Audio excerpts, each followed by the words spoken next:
En système herbagé, le trèfle est un véritable atout pour améliorer l'autonomie protéique des exploitations. En effet, en plus d'améliorer l'appétence de la prairie, la présence de trèfle blanc est primordiale pour assurer de bonnes performances pour les herbivores, car comme toutes les légumineuses, cette plante est capable de fixer l'azote gazeux contenu dans l'air en azote ammoniacal. En effet, contrairement à d'autres plantes, si les légumineuses peuvent fixer l'azote atmosphérique, c'est tout simplement grâce à une symbiose avec des bactéries au niveau racinaire.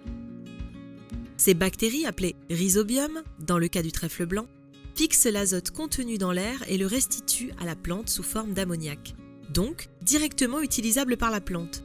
En contrepartie, le trèfle par la photosynthèse produit des molécules carbonées, dont une partie sera fournie aux bactéries qui en sont dépendantes. Ainsi, le couple trèfle blanc-bactérie peut fixer de 50 à 200 unités par hectare et par an. Maintenant, nous savons que le trèfle, ou du moins les légumineuses, sont indispensables pour fournir l'azote à la prairie, au sol et aux animaux. Mais comment s'assurer que cet écosystème fonctionne et soit autonome en azote? Pour cela, il est nécessaire de comprendre comment le trèfle se développe et quels éléments il doit trouver dans son environnement proche pour sa croissance. Lors de ses premières années de développement, 2 à 3 ans, le jeune trèfle se développe tout d'abord en rosette. Puis cette plante principale se ramifie de plusieurs stolons, ce que l'on appelle la phase d'expansion. Dans le sol, le système racinaire est composé d'une puissante racine pivot qui permet d'aller chercher les nutriments en profondeur. Quel est le pourcentage de nodosité à ce stade? Suite à ces X années de croissance, le trèfle peut alors pleinement exprimer son potentiel et multiplier les stolons produits. La racine pivot principale laisse alors place à un système important de racines adventives.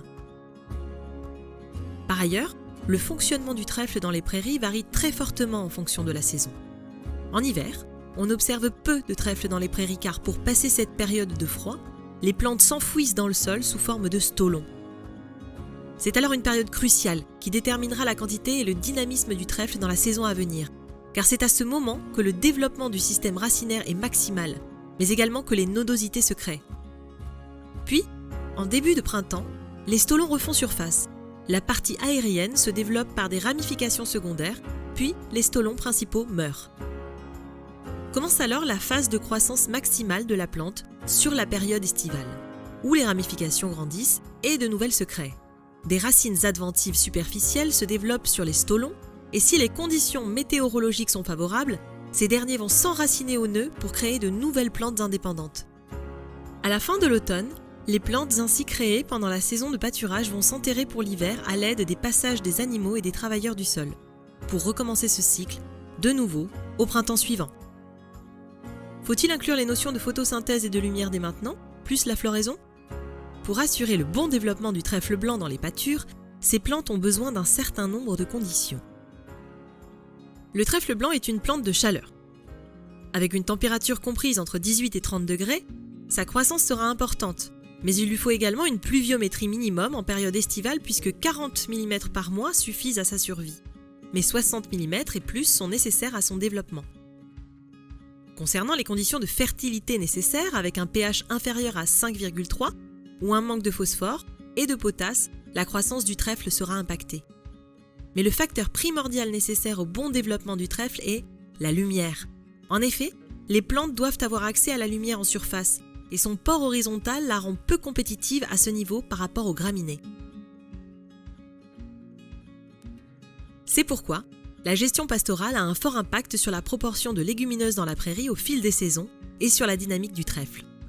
L'éleveur, par ces pratiques, peut favoriser le trèfle et maximiser ses performances animales ou au contraire, le faire disparaître rapidement. Alors, quels sont les points clés pour faire durer le trèfle dans les pâtures et optimiser les transferts d'azote? Le trèfle étant une plante de lumière, la bonne gestion des résiduels, c'est-à-dire la biomasse restante à la sortie des animaux et du stade d'entrée dans le paddock, est donc fondamentale. L'objectif est un stade d'entrée entre 2400 kg et 3000 kg de matière sèche, pour un stade de sortie entre 1200 kg et 1500 kg de matière sèche. Comme il a été évoqué plus tôt, le développement